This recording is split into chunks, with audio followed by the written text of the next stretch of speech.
What's up everybody, Pete the Hybrid Guy here, and I am excited to have you back on the channel today. We're going to be looking at my 2008 Toyota Prius with its outdated navigation and what you can do to update it and give your Gen 2 Prius a modern feel. The good news about that is the unit that I'm going to be showing you today is compatible with a lot of other Prius, so not just my Gen 2 here, but other ones as well that have navigation.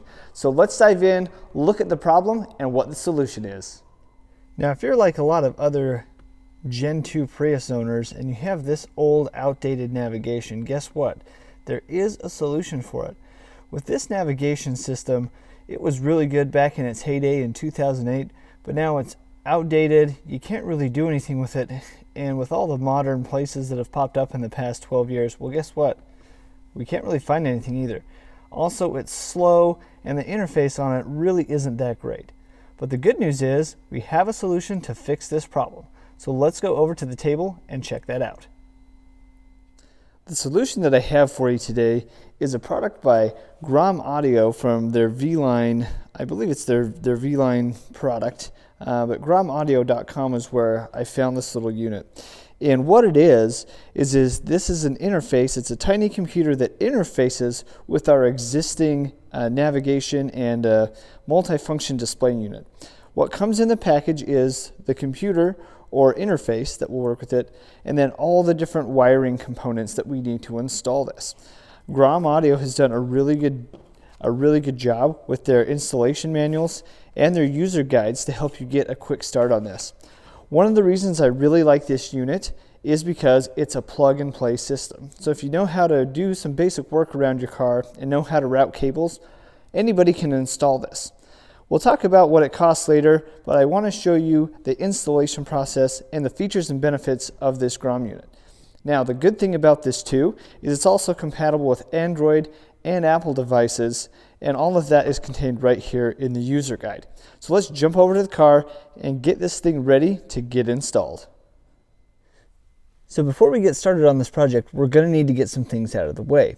What we'll need to do is we're going to have to take out the multifunction display. So we're going to have to be careful removing our vents and popping some of the trim out. I'm going to go ahead and get started on that right now so we can get this display out and start hooking our unit up.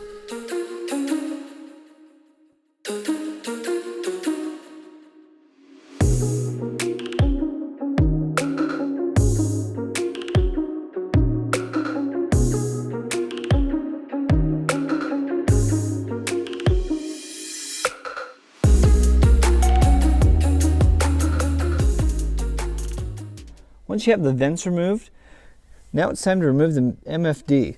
It's quite easy with these two little 10mm bolts on the side. So I'm going to go ahead, rip those out, and we'll take a look at what we need to do next.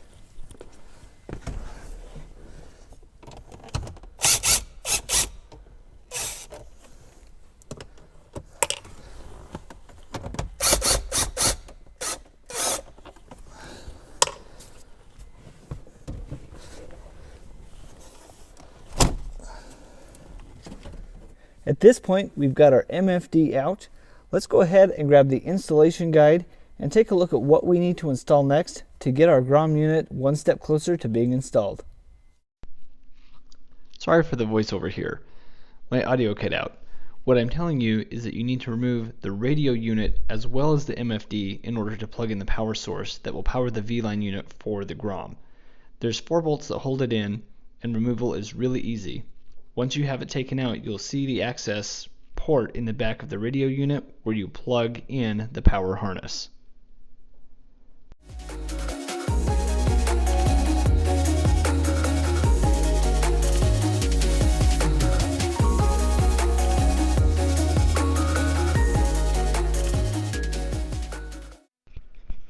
Again, I apologize for the audio. What I'm showing you here is that the radio unit is down, the MFD is out, and now it's time to plug the harnesses in.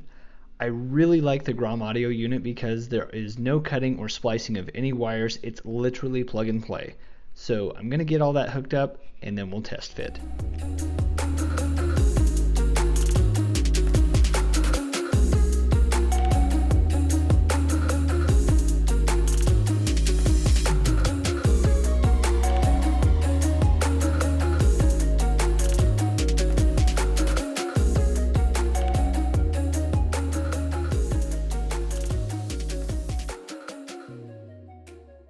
Okay, we have everything connected temporarily. I like to test everything before I route all my wires and make sure everything works.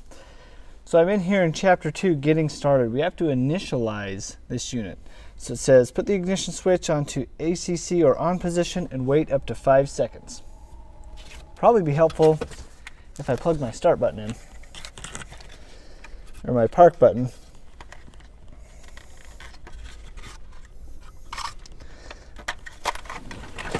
So I don't get any error codes.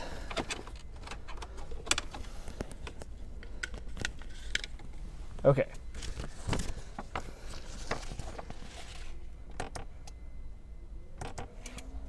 Wait up to 5 seconds. Probably turn my wipers off too.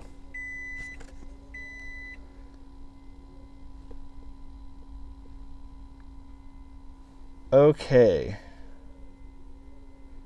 Put the ignition switch to off and wait 1 minute. Okay, we're coming back up on 1 minute here. We're going to turn the ACC or on position back on, and we're going to press the disk button until we are able to select the V-Line interface. Okay, let's give it a whirl. I'll wait my 5 seconds till it boots up.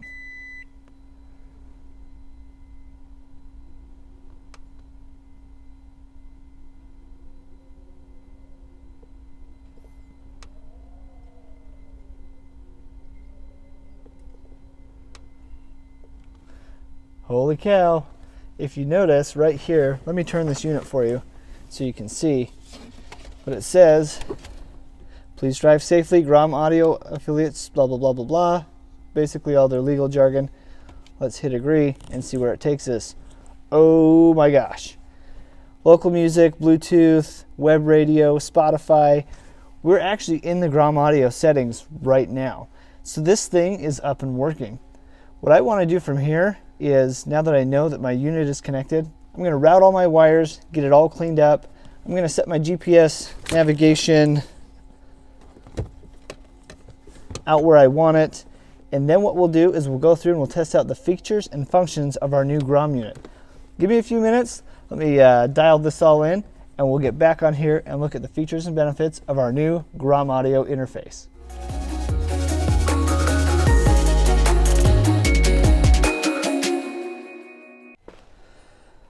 Okay, everybody, if you don't want to have the frustration that I did, let me show you what I did, because the hardest part of all of this installation, honestly, is finding a place to mount the box.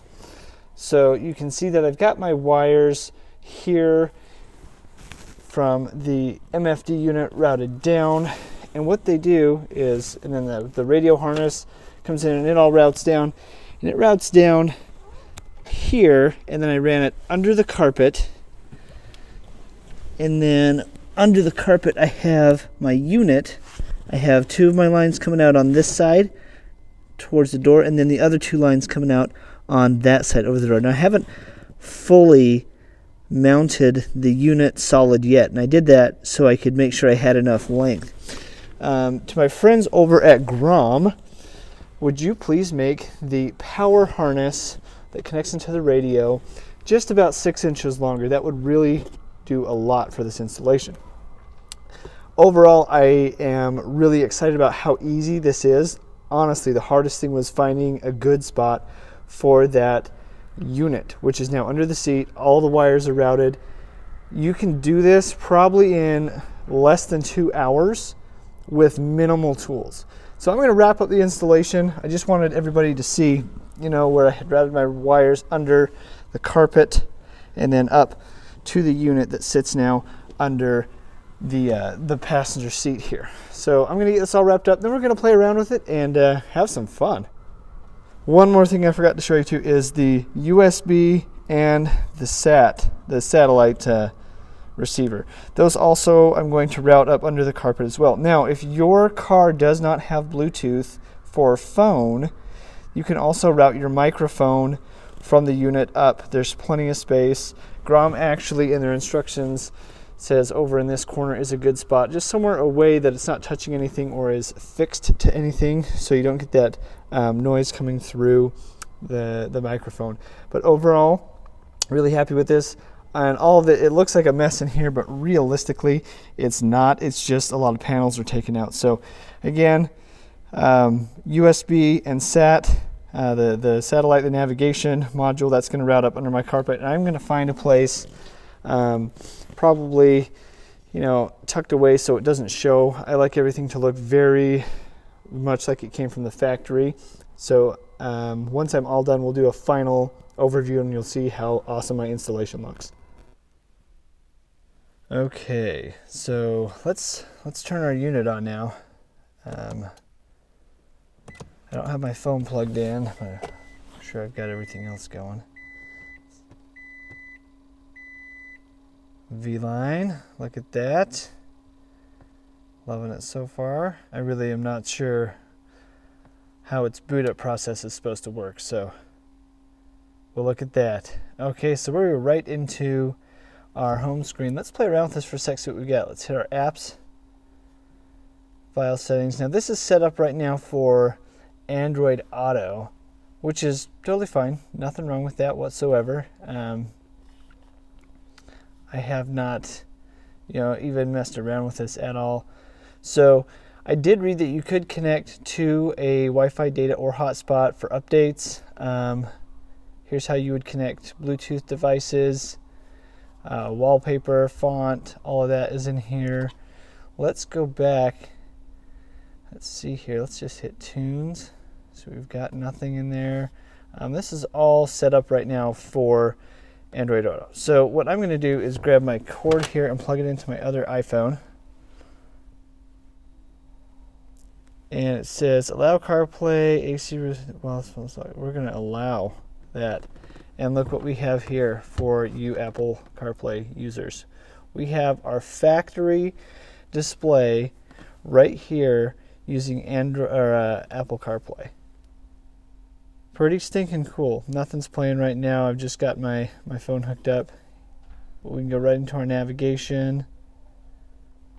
Okay, so what I had to do was just select something on my phone, and then it brought it right up, so I can just click.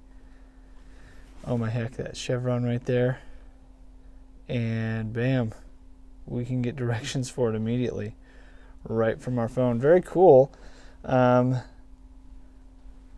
interface seems to be working just fine. But the real question is, how do we get out of this? Well, according to V-Line and Grom Audio, oh, there it is. All I did was just hit my other button here. So let's see if it'll take us in when we go back. What will it do for us here? Now that puts us into our normal unit. So I think what you have to do to get into the V-Line setting is actually hit this auxiliary. There it is. So you hit the disk aux button, and what that will do is it will then put you back into the interface of your Apple CarPlay or Android Auto unit. This is really cool. I'm going to play around with it a bit more, but everything seems to be working just fine. So I'm going to go ahead and call this a wrap for today after I take a look and see who called me last. Got a voicemail up there. Man, this is so cool. Wow. You know what? V-Line, Grom Audio, you guys have done a fantastic interface with this thing. And I'm excited to be able to have a modern, updated screen for my 12-year-old Prius. It blows me away. But that's a wrap. I've now got the unit fully installed. I can actually say with perfect honesty that it was a really easy install after I figured out where to place the V-Line unit itself. I put mine under the seat and then ran all the wires up through the carpet and up the back side of the center console right there. That was the hardest thing that I had to find, and that took me the most time. But knowing that now, I would highly recommend putting it under the seat and running the wires under the carpet. I now have access to Apple CarPlay and Android Auto, which I'm so stoked about that I didn't have before. I had a rudimentary way of streaming music to my stereo in there through a little Bluetooth receiver that I have, but now I can just plug my phone in and it'll charge. I can stream music. I can do anything that I want, and it's all modern and updated. I have updated maps and navigation, which is super helpful. So now I'm really excited. I want to thank Grom Audio for letting me do a video on this. This is not a paid video, but I wanted my car to look and feel nicer. Grom Audio does have other kits for, and I know they make a bunch of different products out there that could fit your vehicle to update it simply and easily just as well. So thank you for watching. I truly appreciate you hitting that subscribe button, and I look forward to seeing you in the next episode.